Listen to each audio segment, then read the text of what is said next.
C'est l'histoire d'un homme qui, depuis 1959, remet obstinément en question l'idée même que nous nous faisons de la couleur.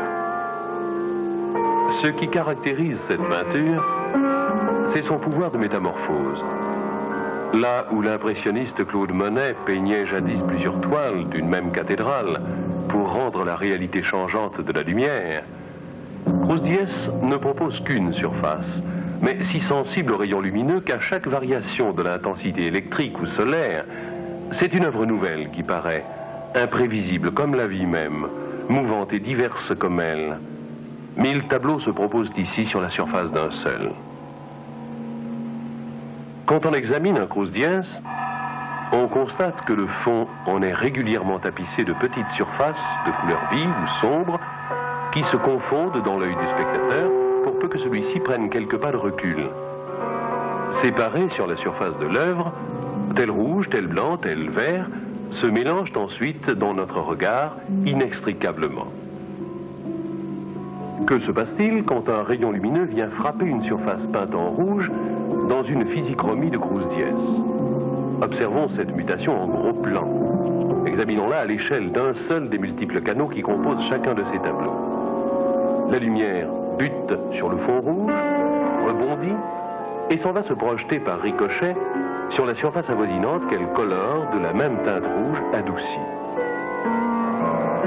Un jour, Grosdiès, en ouvrant un livre dont une page était verte et l'autre blanche, s'aperçut que la surface de la page blanche se colorait et subissait l'influence de la page verte. De là naquit sa théorie de la couleur reflet.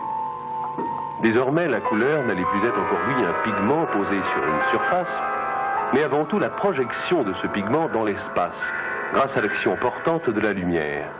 La couleur s'évadait dans la troisième dimension. Pour filtrer la lumière ambiante, venue de l'extérieur, Grosdiès dispose de tout un jeu de lamelles perpendiculaires au tableau. Tantôt opaques pour refléter la couleur, tantôt translucides, tantôt comme ici transparentes, elles interprètent les rayons lumineux et contribuent à créer ce velours visuel constamment changeant qui caractérise son œuvre selon que la lumière bouge ou que le spectateur se déplace. C'est au dosage subtil de ces différentes méthodes que Grosdiès doit la surprenante richesse de sa palette. Il peut se targuer d'avoir dans l'espace une gamme autrement plus riche que celle des peintres qui travaillent sur le plan. Il dit « La couleur, posée sur un objet, c'est mort. Projetée dans l'espace, c'est riche, c'est varié, ça vibre. Quand je compare une transparence couleur et la reproduction qu'on en tire sur papier, je préfère de beaucoup cette transparence. Traversée par la lumière, les couleurs y sont bien plus vivantes. »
Voici un demi-siècle, Kandinsky rêva de peindre un tableau sur une surface idéale qui apparaîtrait en avant de la toile elle-même et qui flotterait dans l'air. Ce rêve de Kandinsky, Crouzdiez l'a mené à bien dans ses physichromies.